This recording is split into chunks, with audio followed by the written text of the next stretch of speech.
Bismillahirrahmanirrahim. Assalamualaikum warahmatullahi wabarakatuh. Halo rekan-rekan semua, kembali lagi dengan channel Sanogi. Baik Bapak Ibu, di kesempatan yang baik ini kami kembali akan berikan informasi terbaru terkait dengan rancangan Undang-Undang ASN yang mana sudah kita ketahui sudah disahkan Bapak Ibu menjadi Undang-Undang ASN terbaru. Dan di sini kami akan menyampaikan berita terbaru terkait dengan penjelasan dari Menteri Pan-RB berkaitan tentunya mengenai penyelesaian tenaga honorer di dalam Undang-Undang ASN terbaru. Oleh karena itu silakan disimak video sampai selesai untuk mendapatkan informasi yang akan kami sampaikan di video ini. Baik, langsung saja Bapak Ibu. Berkaitan dengan penjelasan terbaru yang kami dapatkan dari Menpan RB berkaitan dengan tenaga honorer, di sini kami kutip beritanya bahwasanya Menteri Anas tegaskan tidak ada PHK. Honorer diangkat P3K, begini mekanisme sesuai rancangan Undang-Undang ASN. Yang mana Menteri Pendayagunaan Aparatur Negara dan Reformasi Birokrasi Menpan RB Abdullah Azwar Anas menyampaikan honorer di seluruh Indonesia akan tetap bekerja di instansi masing-masing. Tidak akan ada pemberhentian hubungan kerja atau PHK, apalagi dengan disahkannya rancangan Undang-Undang Aparatur Sipil Negara atau RUU ASN pada Selasa 3 Oktober 2023, yang mana beliau menjelaskan sesuai perintah Presiden Joko Widodo tidak boleh ada PHK massal honorer. Semua tetap dipekerjakan dengan tanpa mengurangi pendapatannya, kata Menpan RB Azwar Anas seusai pengesahan rancangan Undang-Undang ASN di Gedung Senayan Selasa 3 Oktober. Nah, dia menegaskan penyelesaian honorer ini sudah tertuang dalam Undang-Undang ASN baru, di mana solusinya yaitu melalui jalur pegawai pemerintah dengan perjanjian kerja atau P3K. Nah, P3K ini lanjutnya dibedakan dengan sistem P3K penuh waktu dan P3K paruh waktu. Nah, seperti itu Bapak Ibu ya, itu dengan P3K penuh waktu dan P3K paruh waktu. Kemudian di sini jelaskan lagi, nantinya mana saja kriteria yang dimasukkan ke P3K paruh waktu dan penuh waktu akan diatur lebih rigid dalam peraturan pemerintah atau PP. Jadi Bapak Ibu, setelah disahkannya Undang-Undang ASN terbaru ini, maka turunannya nanti akan ada dibuat lagi oleh pemerintah, yaitu dalam bentuk PP atau peraturan pemerintah tentunya mengatur mengenai penyelesaian tenaga honor ini, yaitu berkaitan dengan P3K penuh waktu dan P3K paruh waktu.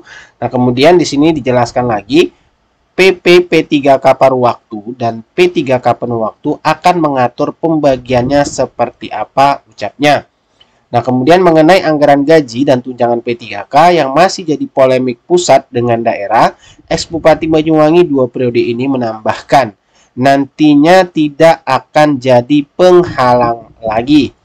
Karena di sini ditambahkan lagi Bapak Ibu bahwasanya sebab dengan disahkannya RUU ASN hari ini menunjukkan bahwa pusat dan daerah sudah menemukan solusi terkait anggaran ini.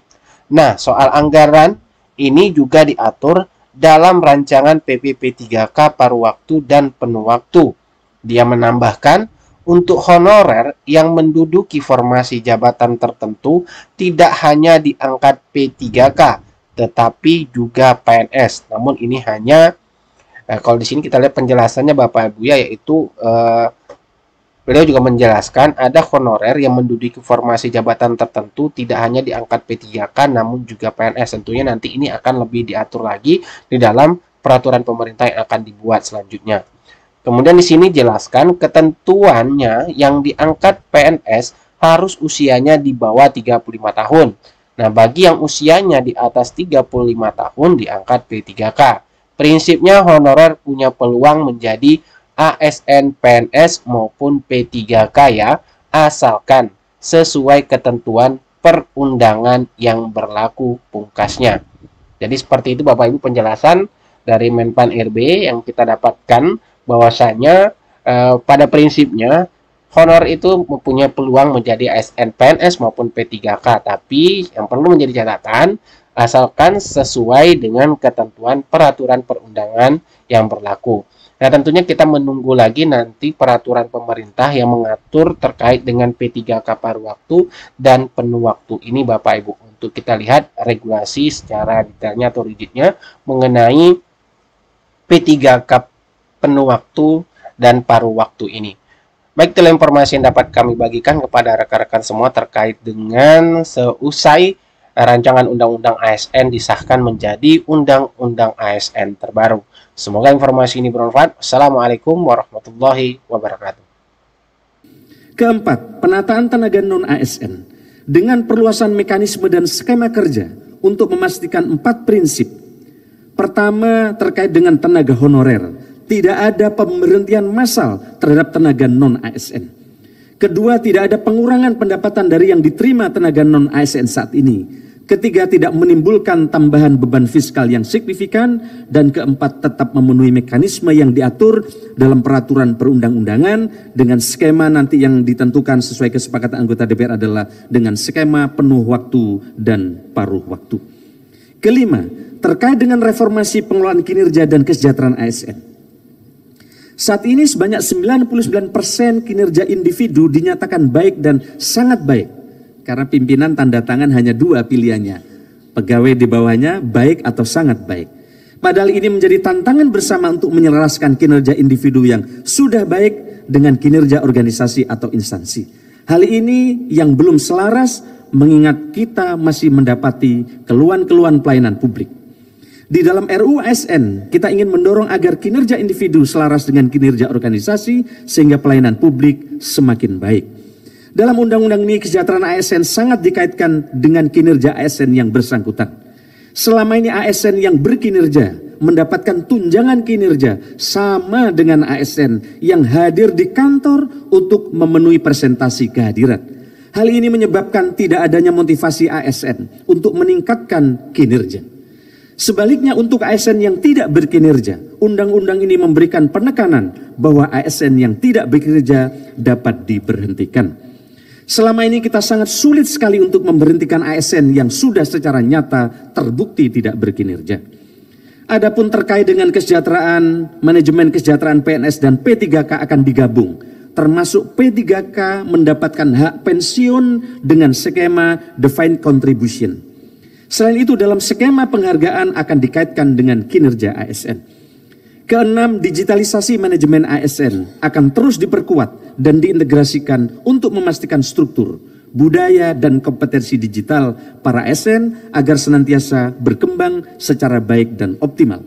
Oleh karena itu, kompetensi digital menjadi salah satu kompetensi wajib dan penting untuk dimiliki seluruh ASN. Selain itu, transformasi digital merupakan salah satu bentuk penguatan pengawasan sistem merit yang menjadi fokus dan perhatian pemerintah. Digitalisasi akan menjadi jawaban terhadap permasalahan pelanggaran sistem merit yang selama ini masih sulit untuk dihindari. Contoh, digitalisasi akan membatasi kesewenang-wenangan pejabat pembina kepegawaian dalam melakukan pengisian jabatan karena sistem tidak akan dapat memproses calon yang tidak sesuai dengan kriteria. Selama ini masing-masing instansi pemerintah membuat sistem informasi sendiri dan tidak terkoneksi secara nasional. Melalui undang-undang ini diharapkan instansi pemerintah tidak perlu melakukan investasi secara masing-masing untuk membangun suatu sistem informasi manajemen ASN karena dimandatkan melalui undang-undang untuk diwujudkan platform digital yang terintegrasi. Selain biaya tinggi, pembangunan sistem informasi di masing-masing instansi pemerintah menyebabkan akurasi data menjadi jauh lebih rendah. Ini sejalan dengan upaya pemerintah untuk mengintegrasikan aplikasi pemerintah yang kini dibangun melalui sistem pemerintah berbasis elektronik dan sekarang lebih dari 27 aplikasi yang menyebabkan rakyat susah mengakses pelayanan dengan baik. Ketujuh atau yang terakhir, penguatan budaya kerja dan citra institusi. Pada undang-undang ini, nilai dasar akan disimplifikasi agar mudah dipahami dan berlaku sama di setiap instansi pemerintah. Nilai-nilai dasar tersebut terangkum dalam berakhlak atau berorientasi pelayanan, akuntabel, kompeten, harmonis, loyal, adaptif, dan kolaboratif.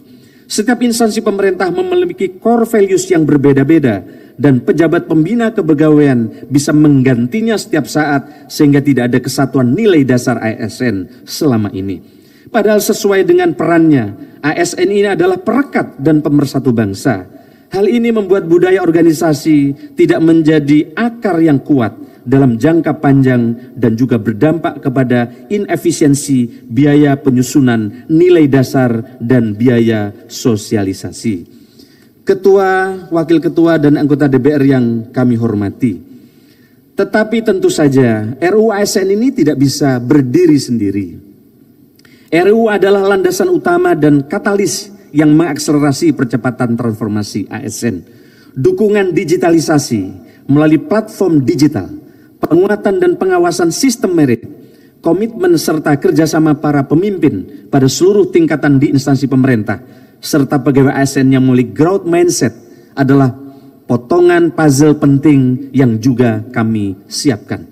Semangat RUU ASN mendukung percepatan transformasi ASN menuju birokrasi profesional dan berkelas dunia dengan dilandaskan pada pelaksanaan serta pengawasan sistem merit yang konsisten dan berkelanjutan. Bersama-sama dengan DPR yang terhormat, pemerintah akan memastikan sistem merit berjalan diawasi secara optimal. Fungsi-fungsi pengawasan sistem merit harus tetap dapat berjalan maksimal melalui instrumen yang ada untuk memastikan penataan karir ASN dapat berlangsung profesional, transparan, akuntabel, dan berorientasi kinerja kepada masyarakat. Salah satu caranya adalah dengan mengoptimalkan fungsi kantor regional, lembaga pelaksana kebijakan manajemen ASN, sehingga kontrol pelaksanaan sistem merit di seluruh daerah di tanah air dapat berjalan optimal. Kemudian pemerintah dengan pengawasan DPR juga akan memperkuat manajemen talenta di setiap instansi pemerintah dan mengelolanya di dalam platform digital untuk memastikan proses yang berjalan agar lebih transparan dan akuntabel. Ketua, wakil ketua, dan anggota DPR yang kami hormati, demikianlah pendapat akhir terhadap rancangan undang-undang tentang aparatur sipil negara dari pemerintah. Pemerintah mengucapkan terima kasih kepada pimpinan dan seluruh anggota Komisi 2 DPR RI yang telah berperan aktif dalam rangkaian pembahasan rancangan undang-undang tentang aparatur sipil negara ini. Tepuk tangan saya kira buat teman-teman anggota Komisi 2 yang telah bekerja keras. Kami sampaikan juga terima kasih kepada seluruh anggota Dewan yang terhormat yang hadir pada kesempatan ini. Semoga upaya kita untuk mewujudkan ASN yang profesional dan berkelas dunia dapat memberikan dampak pada terwujudnya pelayanan publik yang lebih baik dan masyarakat yang semakin sejahtera. Kiranya ikhtiar kita semua diridhoi oleh Allah Subhanahu wa Ta'ala. Balonku ada 4, ku pegang erat-erat. Terima kasih DPR yang terhormat, legislasi hebat untuk kepentingan rakyat. Tahu bulat digoreng dadakan, nikmat rasanya hanya 500-an. Kepada Bapak Ibu semua terima kasih kami ucapkan.